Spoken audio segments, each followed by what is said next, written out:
What if a single moment could completely transform your life? Imagine being the person responsible for executing someone only to realize they might be the most important figure in human history. On that fateful day at Golgotha, a battle-hardened Roman centurion stood at the foot of the cross, expecting just another routine execution. What he witnessed instead would challenge everything he believed about power, authority, and divinity. This is his story. The extraordinary journey of a man who arrived as an executioner and left as a believer. A story that continues to echo through time, touching millions of lives, perhaps even yours. Stay with us until the end to discover how this soldier's transformation mirrors the journey each of us can take when confronted with the ultimate sacrifice. Act 1. The Hardened Soldier. The Roman centurion was no ordinary soldier. As commander of 100 men, he represented the might and authority of Rome. His calloused hands had lifted his sword in countless battles. His stern gaze had witnessed unspeakable suffering. His unwavering loyalty to the empire was absolute. Death was his constant companion. Crucifixions were merely administrative duties, brutal demonstrations of Rome's uncompromising dominance over its conquered territories. But this execution was different from the beginning.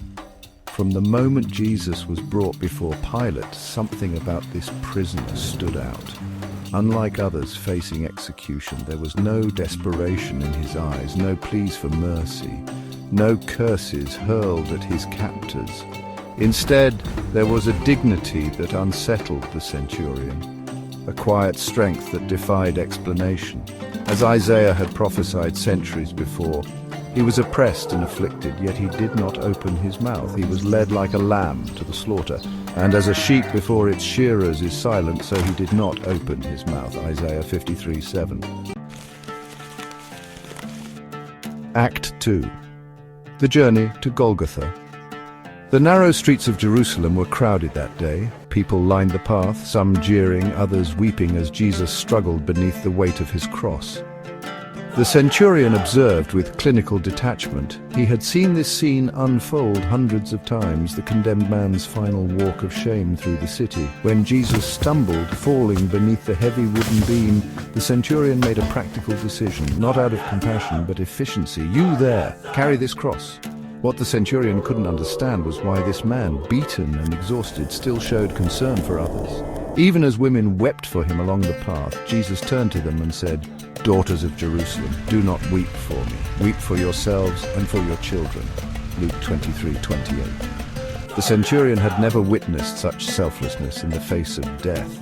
This wasn't the behavior of a criminal or a madman. It was something altogether different, something that began to chip away at the soldier's hardened exterior. Act 3. The Crucifixion. Atop Golgotha, the place of the skull, the centurion efficiently directed his men. The mechanics of crucifixion were routine: position the condemned, drive the nails, raise the cross. But what happened next defied all his experience. As the nails pierced Jesus' flesh, no curses escaped his lips. Instead, the centurion heard words that would haunt him forever. "Father, forgive them, for they know not what they do." Luke 23:34. Forgiveness? For the very men driving nails through his hands and feet? For the soldiers casting lots for his garments? For the crowd mocking his suffering? The centurion's mind reeled. In all his years of military service, he had never encountered such a response. Hatred, rage, despair, these were the natural reactions to crucifixion. But forgiveness, this challenged everything he understood about human nature. As Jesus hung between two thieves, the centurion couldn't look away. There was something in this man's eyes, a purpose, a knowing, as if this horrific punishment was somehow part of a greater plan. As midday approached, the centurion noticed the sky darkening. Not the gathering of storm clouds, but an unnatural absence of light that sent whispers of fear through the crowd. And it was about the 6th hour, and there was darkness over all the earth until the 9th hour, and the sun was darkened. Luke 23:44-45. For 3 hours this eerie darkness persisted. The centurion stood his ground, though a growing unease settled in his stomach. This was beyond his understanding, beyond natural explanation. Then Jesus cried out with a voice that seemed to pierce heaven itself, "Jesus, Eloi, Eloi, lama sabachthani, my God, why have you forsaken me?" Mark 15:34. The soldier's heart pounded. These were not the words of a deluded man, but of someone experiencing a profound spiritual reality. In his final moments, Jesus spoke again, this time with a tone of completion. "Jesus, it is finished." John 19:30. And finally, "Jesus, Father, into your hands I commit my spirit." Luke 23:46. As Jesus breathed his last, the earth itself seemed to respond. The ground beneath the centurion's feet began to shake violently. Rocks split apart. In the distance, reports would later come that the temple veil had torn in two from top to bottom. Standing before the lifeless body of Jesus, witnessing these supernatural signs, something profound happened within the centurion's soul. The hardened shell of military discipline cracked open, revealing a heart capable of faith. Looking up at the cross, he uttered words that would define the rest of his life. "Centurion, truly this was the Son of God." Mark 15:39. Act 5. The Transformation. The centurion left Golgotha a changed man. His declaration wasn't just an emotional response, it was the beginning of a profound transformation. Returning to his quarters that night, sleep eluded him. The image of Jesus on the cross, the words of forgiveness, the darkness, the earthquake, these things wouldn't leave him. Who was this man I helped crucify, he wondered, and why would he ask forgiveness for someone like me?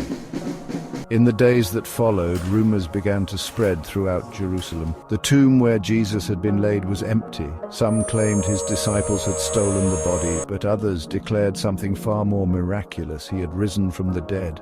"Why seek ye the living among the dead? He is not here, but is risen." Luke 24:5-6. For many, these were merely fantastic stories. But for the centurion, who had witnessed the extraordinary events at Golgotha, the resurrection seemed not only possible, but inevitable. The man who had commanded Jesus' execution now found himself drawn to the message of the one he had helped crucify.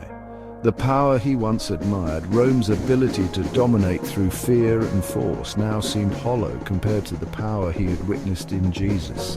The strength to forgive enemies, to remain steadfast in purpose, to surrender completely to God's will. Act 6. A new purpose. Imagine the impact the centurion's testimony had on the early Christian community. Here was a Roman officer, a representative of the very empire that had executed Jesus, now declaring him the Son of God. His unique perspective as both witness and participant in the crucifixion lent powerful credibility to the gospel message. When he spoke of the darkness that covered the land, of Jesus' final words, of the earthquake that marked his death, these weren't second-hand accounts, but the testimony of a professional soldier trained to observe and report accurately. The centurion's life was now defined not by his military rank, but by his encounter with Christ. The cross, once a symbol of Rome's brutal authority, became for him a symbol of sacrificial love and divine purpose. As the Apostle Paul would later write, "For the message of the cross is foolishness to those who are perishing, but to us who are being saved, it is the power of God." 1 Corinthians 1:18. Act 7. The Invitation. The story of the centurion speaks directly to us today. It reminds us that no one is beyond the reach of divine transformation, not even those who seem furthest from faith. If a Roman officer responsible for carrying out crucifixions could recognize Jesus as the Son of God, what might be possible in your life?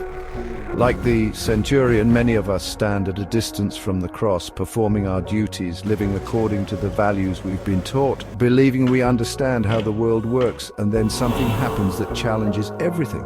An encounter with love that defies explanation, forgiveness that seems impossible, sacrifice that transforms our understanding of power.